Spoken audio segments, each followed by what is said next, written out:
Mulai bulan Februari tahun 98 hingga Oktober tahun 99 terjadi pembantaian massal di beberapa titik di Banyuwangi. Pelakunya adalah segerombolan orang yang memakai penutup kepala seperti ninja. Para pelaku pembantaian ini itu udah megang daftar nama-nama orang yang dicurigai sebagai dukun santet. Halo semua, kenalin aku Alam dan kita ketemu lagi di Share Alam Usdet. Kalau dengar kata Banyuwangi, apa yang bakal jadi top of mind kalian?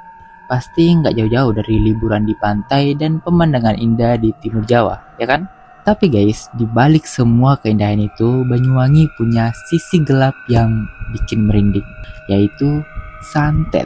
Ya, ini tentang santet ilmu hitam yang katanya bisa bikin orang sakit, hancurin rumah tangga orang, bahkan bisa bikin nyawa orang melayang tanpa disentuh. Banyuwangi bahkan dijuluki sebagai kota santet. Dan puncak dari permasalahan santet di Banyuwangi ini terjadi pada tahun 1998, di mana saat itu terjadi pembantaian massal ratusan orang-orang yang dipercaya sebagai dukun santet. Penasaran ceritanya gimana? Tonton video ini sampai habis. Tapi sebelum itu jangan lupa buat diklik tombol subscribe di bawah supaya kalian gak ketinggalan cerita-cerita seru lainnya.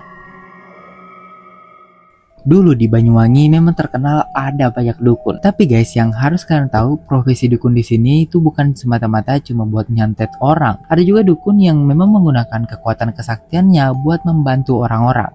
Misal ada dukun yang bisa bantu persalinan, terus ada juga dukun yang bisa bikin ramuan herbal kayak jampi-jampi gitu buat orang-orang sakit. Nah, ada juga dukun yang dianggap sebagai tabib kampung. Tabib kampung ini biasanya dipanggil buat nyembuhin penyakit-penyakit dengan pengobatan non medis. Dukun yang menggunakan kesaktiannya untuk hal-hal negatif juga ada, dan inilah yang disebut sebagai dukun santet.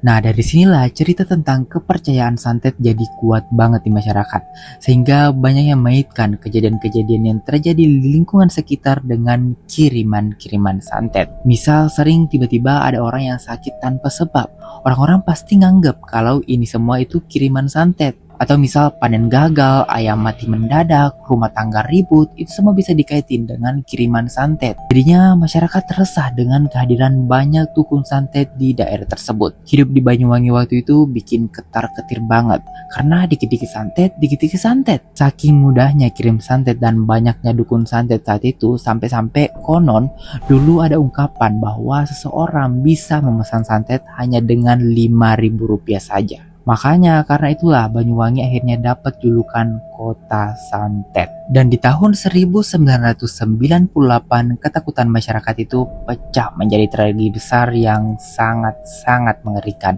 Kita flashback ke tahun 1998. Di situ Indonesia lagi parah-parahnya. Krisis ekonomi bikin harga naik gila-gilaan. Kerusuhan, demo, penjarahan ada di mana-mana. Orde Baru jatuh, bikin semua orang panik, takut, marah, dan bingung harus ngadepinnya gimana. Nah, di tengah-tengah kondisi genting negara kayak gini, tiba-tiba rumor soal santet di Banyuwangi ini makin kenceng. Banyak rumor-rumor yang tersebar kayak si ini dukun santet loh ternyata, ini kemarin dikirimin santet, dan semacamnya. Awalnya yang kayak gitu cuma gosip dan rumor-rumor doang, tapi lama-kelamaan semakin menyebar yang jadinya bikin orang-orang makin resah dengan apa yang terjadi. Dan dikarenakan situasi yang sangat kacau saat itu, orang-orang gampang banget buat percaya dan terprovokasi. Dan pada akhirnya di bulan Februari tahun 1998, tragedi besar ini dimulai. Mulai bulan Februari tahun 98 hingga Oktober tahun 99 terjadi pembantaian massal di beberapa titik di Banyuwangi, dan sasarannya adalah para dukun santet. Pelakunya adalah segerombolan orang yang memakai penutup kepala seperti ninja yang katanya gerakannya itu cepat dan sigap banget. Aksi ini kelihatan kayak emang udah terstruktur, karena para pelaku pembantaian ini itu udah megang daftar nama-nama orang yang dicurigai sebagai dukun santet. Mereka juga udah ngasih tanda silang di pohon dekat rumah orang yang bakal mereka bantai. Jadi mereka langsung aja tuh datengin rumah demi rumah orang yang namanya ada di daftar itu yang dituduh sebagai dukun santet. Ada yang dipukulin sampai mati, ada yang dibunuh di depan keluarganya sendiri, bahkan ada yang dibawa pergi entah kemana dan gak pernah kembali lagi.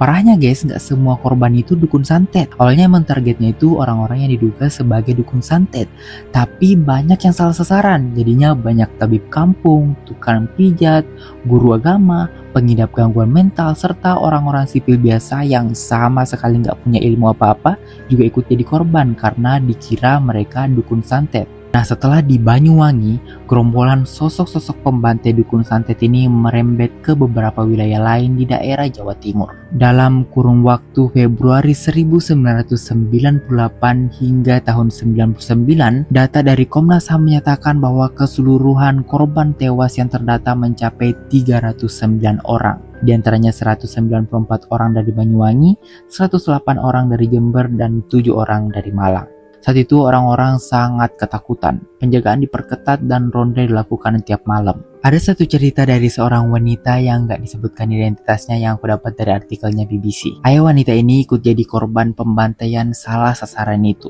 padahal ayahnya bukan dukun santet. Di artikel tersebut dia menceritakan apa yang terjadi pada malam itu, dan ceritanya itu dia dapat dari ibunya karena saat itu dia nggak ada di rumah. Yang ada di rumahnya pada saat kejadian hanya ayah dan ibunya saja, mereka cuma berdua di rumah itu. Katanya setelah sholat Isya sempat mati lampu berkali-kali. Saat mati lampu, ibu dari wanita ini tuh ngelihat ada sosok pria terlihat berdiri di pohon dekat rumahnya. Hal itu sempat bikin si ibu ini curiga. Nah, saat mati lampu yang ketiga kalinya, si ayah ini inisiatif buat keluar ngecek meteran. Nah, ketika si ayah ini hendak buat menghidupkan meteran lampu, dia tiba-tiba dikeroyok oleh sejumlah orang.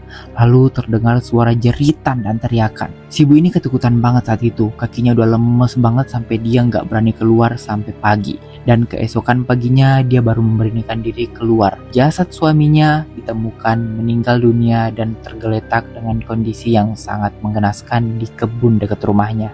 Ternyata pria yang ibu ini lihat pas mati lampu itu adalah salah satu dari gerombolan pembantai yang sedang menandai pohon di dekat rumah mereka. Karena terlihat di pohon dekat rumah mereka ditemukan tanda silang. Dan semua rumah orang yang menjadi korban pembantaian ini juga ditemukan tanda silang itu. Jadi mereka emang udah diincar dan udah ada nama-nama orang yang bakal dibantai. Jadi pola pembantaian itu sama semua. Mereka bakal menandai pohon dekat rumah sasarannya, kemudian habis itu lampu bakal mati dan sasaran bakal dikeroyok setelah itu. Nah, sejak kejadian ini banyak cerita horor bermunculan. Ada keluarga korban yang mengaku mendengar tiap malam pintu rumah itu kebuka sendiri. Kemudian ada juga warga yang melihat ada sosok pria berdiri di jalan.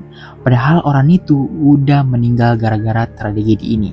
Ada juga pernah terdengar jeritan minta tolong di tengah malam dari lokasi bekas pembantaian tersebut. Banyak yang beranggapan bahwa arwah para korban ini belum tenang karena mereka meninggalnya nggak wajar. Mereka dituduh tanpa bukti hingga menyebabkan nyawa mereka melayang. Nah, pada akhirnya pada tanggal 30 April tahun 2001, 279 orang bertopeng ninja ditangkap dan dinyatakan bersalah atas kasus pembantaian dukun santet di Banyuwangi dan sekitarnya ini. Tapi anehnya, dalang utama di balik kasus pembantaian dukun santet di Banyuwangi ini nggak pernah terungkap, bahkan hingga sekarang. Entah itu dia dilindungi atau gimana, kita nggak tahu. Sudah lebih dari 2 dekade berlalu, tapi tragedi Banyuwangi 1998 ini masih menjadi luka yang membekas bagi keluarga korban, apalagi korban-korban yang jadi salah sasaran. Banyak keluarga yang kehilangan orang tersayang tanpa tahu apa salahnya. Apakah ini beneran murni pemburuan dukun santet atau ada maksud lain di balik layar? Kita mungkin nggak bakal tahu.